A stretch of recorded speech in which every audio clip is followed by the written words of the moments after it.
Professor Kalegowda Nagavara ಹೇಳಿದರು.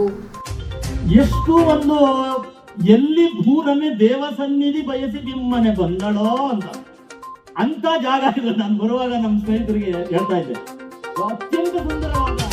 ಶನಿವಾರ ಜಿಲ್ಲಾ ಕನ್ನಡ ಸಾಹಿತ್ಯ ಪರಿಷತ್ ಹಮ್ಮಿಕೊಂಡಿದ್ದ 22ನೇ ಜಿಲ್ಲಾ ಕನ್ನಡ ಸಾಹಿತ್ಯ ಸಮ್ಮೇಳನ ಉದ್ಘಾಟಿಸಿ ಮಾತನಾಡಿ, ಭಾಷೆಯ ಹಬ್ಬವನ್ನ ರಾಜ್ಯದ ಬೇರೆಡೆ ಆಚರಿಸುವುದು ತೀರಾ ಅಪರೂಪ. ಈ ಬಗ್ಗೆ ಇತರೆ ರಾಜ್ಯದ ಜನರಲ್ಲಿ ನಮ್ಮ ಬಗ್ಗೆ ಭಾರಿ ಪ್ರಮಾಣದ ಅಭಿಮಾನವಿದೆ. ಕನ್ನಡ ಎಂಬುದು ಭಾಷೆಯಲ್ಲ, ನಮ್ಮೆಲ್ಲರ ಆದ್ಯ ಕರ್ತವ್ಯ. ಎಲ್ಲರೂ ಸಂತಸದಿಂದ ಬಾಳಬೇಕು ಎಂಬುದು ಕನ್ನಡ ಸಾಹಿತ್ಯದ ಆಶಯ. ಪ್ರಪಂಚದ ಅತ್ಯಂತ ಸಮೃದ್ಧ ಭಾಷೆ ಕನ್ನಡ. ಉತ್ತಮ ಸಾಹಿತ್ಯದಿಂದ ಮಾತ್ರ ಉತ್ತಮ ನಾಗರಿಕರಾಗಲು ಸಾಧ್ಯ. ನಮ್ಮ ಭಾಷೆಯಿಂದಾಗಿ ಕರ್ನಾಟಕದ ಜನತೆ ಸದೃಢಿಗಳೆಂದು ಕರೆಸಿಕೊಳ್ಳಲು ಕಾರಣವಾಗಿದೆ. ಜಗತ್ತಿನ ಅತ್ಯಂತ ಸುಂದರ ಪ್ರದೇಶವಾದ ಪಶ್ಚಿಮ ಘಟ್ಟವನ್ನು ಉಳಿಸಿಕೊಳ್ಳುವುದು ನಮ್ಮೆಲ್ಲರ ಜವಾಬ್ದಾರಿ. ಕಾಡುಗಳಿಂದಲೇ ನಾಗರಿಕತೆ ಉಗಮವಾಗಿರುವುದು. ಸಾಹಿತ್ಯದ ಪ್ರಕಾರಗಳಲ್ಲಿ ಭಿನ್ನಾಭಿಪ್ರಾಯವಿದ್ದರೂ ಎಲ್ಲ ಭಾಷಾ ಪ್ರಕಾರಗಳು ಗುರಿಯು ಭಾಷೆಯ ಅಭಿವೃದ್ಧಿಯಾಗಿದೆ. ಮಂಗಳಕರ ಚಿಂತನೆ ಹೊಂದಿರುವವರು ನೂರಾರು ವರ್ಷ ಬದುಕಬಲ್ಲರು. ಇದನ್ನ ಅಕ್ಷರಶಃ ಸಾಧಿಸಿ ತೋರಿಸಿದವರು ಜಾನಪದ ತಜ್ಞ ಕರೀಂ ಖಾನ್. ಜಿಲ್ಲೆಗೆ ತನ್ನದೇ ತನುವಿದ್ದು ಇಡೀ ರಾಜ್ಯಕ್ಕೆ ವಿಶೇಷ ಕೊಡುಗೆಗಳನ್ನ ಜಿಲ್ಲೆಗೆ ನೀಡಿದೆ ಎಂದರು. ರಾಜ್ಯ ಉಚ್ಚ ನ್ಯಾಯಾಲಯದ ನ್ಯಾಯಾಧೀಶ HP ಸಂದೇಶ್ ಮಾತನಾಡಿ, ಕನ್ನಡದ ಶಬ್ದ ಸಂಪತ್ತು ಅದ್ಭುತವಾಗಿರಬೇಕಾದ್ರೆ ಪ್ರಾಥಮಿಕ ಶಿಕ್ಷಣವನ್ನ ಕನ್ನಡದಲ್ಲಿ ಪಡೆಯಬೇಕು. ಅಕ್ಷರ ಜಾತ್ರೆ ಹೊಸ ಪದಗಳ ಅನ್ವೇಷಣೆಗೆ ದಾರಿಯಾಗಬೇಕಿದೆ. ಶಿಕ್ಷಣದಿಂದ ಮಾನವೀಯತೆಯ ವಿಕಾಸವಾಗಬೇಕು. ಶಿಕ್ಷಣದಿಂದ ಸಮಾಜಕ್ಕೆ ಒಳಿತಾಗುತ್ತದೆಯೇ, ಆಗ ಶಿಕ್ಷಣ ಸಾರ್ಥಕತೆ ಪಡೆಯಲಿದೆ ಎಂದರು. ಉತ್ತಮ ಸದೃಢ ಸಮಾಜ ಕಟ್ಟಬೇಕಾದ್ರೆ ಸತ್ಯ ಯಾವಾಗಲೂ ಮುಂದಾಳಾಗಿರಬೇಕು.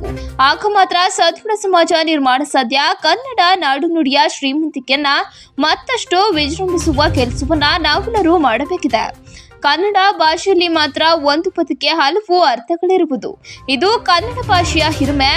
ಭಾಷೆಯ ಶ್ರೀಮಂತಿಕೆ ಹೆಚ್ಚಳಕ್ಕೆ ಕನ್ನಡ ನಾಡಿನಾಡಿದ ಹಲವು ಅರಸು ಮನೆತನಗಳ ಪಾತ್ರ ಹೆಚ್ಚಿದೆ ಎಂದರು. ಸಮ್ಮೇಳನದಲ್ಲಿ ನಾಡು ನುಡಿಯ ಸಮಸ್ಯೆಗಳ ಬಗ್ಗೆ ಚರ್ಚೆ ಹಾಗೂ ಚಿಂತನೆ ಮಾಡುವ ಅಗತ್ಯವಿದೆ ಎಂದರು.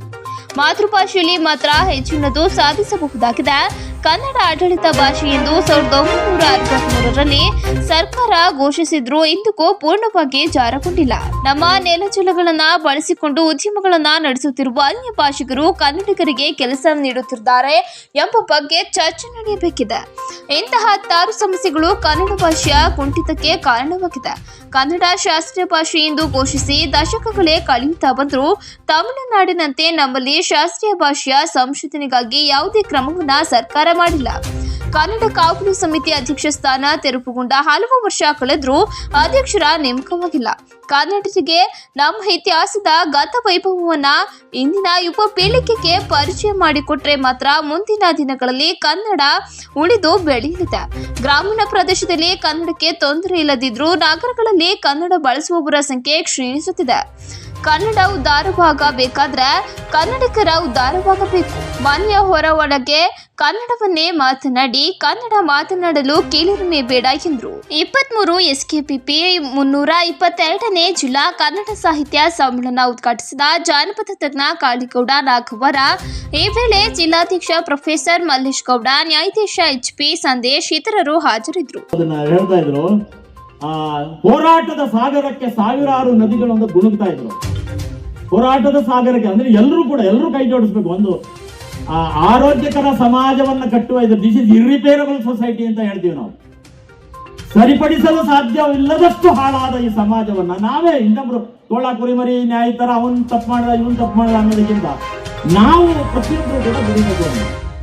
ಈ ಒಂದು ಕನ್ನಡ ಸಾಹಿತ್ಯ ಸಮ್ಮೇಳನ ಅಂತ ತಕ್ಷಣ ನಮಗೆ ಮನಸ್ಸಿಗೆ ಬರ್ತಕ್ಕಂಥದ್ದು ಇದು ಅಕ್ಷರ ಜಾತ್ರೆ. ಅದರಲ್ಲೂ ನನಗೆ ಹೆಮ್ಮೆ ಅಂತಂದ್ರೆ ನಾನು ಕಲ್ತಂತ ಅಕ್ಷರ ಜಾತ್ರೆ ಏನಿದೆಯೋ ಕನ್ನಡ ನುಡಿಯನ್ನು ನಾನು ಕಲ್ತಂತ ಸ್ಥಳ ಇದು. ಈ ಜಾಗ ನಾನು ಕಲ್ತಂತ ಕನ್ನಡ ಜಾಗ. ಹಾಗಾಗಿ ಈ ಒಂದು ನುಡಿ ಹಬ್ಬ, ನುಡಿ ಜಾತ್ರೆ ಒಂದು ರೀತಿಯ ನನಗೇನು ನಾನು ಹೇಳಲಿಕ್ಕೆ ಇಚ್ಛೆ ಪಡ್ತೇನೆ ಅಂತಂದ್ರೆ ಇದು ಒಂದು ರೀತಿಯ ಸಮ್ಮಿಲನ, ಸಮಾಗಮ, ಎಲ್ಲ ಕನ್ನಡ ಹೃದಯಗಳ ಸಮಾಗಮ ಅಂತ ಹೇಳಿ ನಾನು ಹೇಳಲಿಕ್ಕೆ ಇಚ್ಛೆ ಪಡ್ತೇನೆ. ಅದಕ್ಕೆ ನನಗಾಗಲೇ ಹೇಳಿದೆ, ಈ ಒಂದು ಜಾಗ ಅಕ್ಷರವನ್ನು ಕಲಿಸ್ತಕ್ಕಂಥ ಜಾಗ. ಹಾಗಾಗಿ ಈ ನೆಲದ ಮಹಿಮೆ ಬಹಳಷ್ಟು ಇದೆ ಅಂತ ಹೇಳಿ ನಿಮಗೆ ಗೊತ್ತಿದೆ. ಅಕ್ಷರ ಜಾತ್ರೆ ಅಂದ ತಕ್ಷಣ ನಮಗೆ ಗೊತ್ತಕ್ಕಂಥದ್ದು ಬಹುಮುಖ್ಯವಾಗಿ ಅವರ ಮುಖ್ಯ ಉದ್ದೇಶ ಏನು ಅಂತಂದ್ರೆ ಸರ್ವೇ ಜನ ಸುಖಿನೋ ಭವಂತು ಅಂತ. ಅಂದ್ರೆ ಅಂತ ಒಂದು ಹೃದಯಗಳ ಅವಶ್ಯಕತೆ ನಮಗೆ ಈ ನಾಡಿಗೆ ಈಗ ಬೇಕಾಗಿರ್ತಕ್ಕಂಥದ್ದು.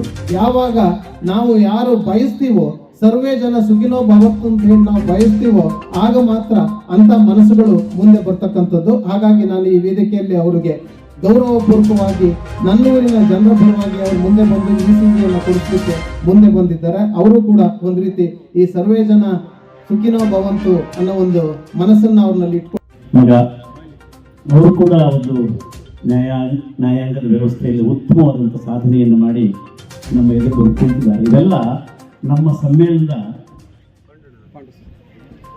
ಸಾರ್ಥಕತೆ.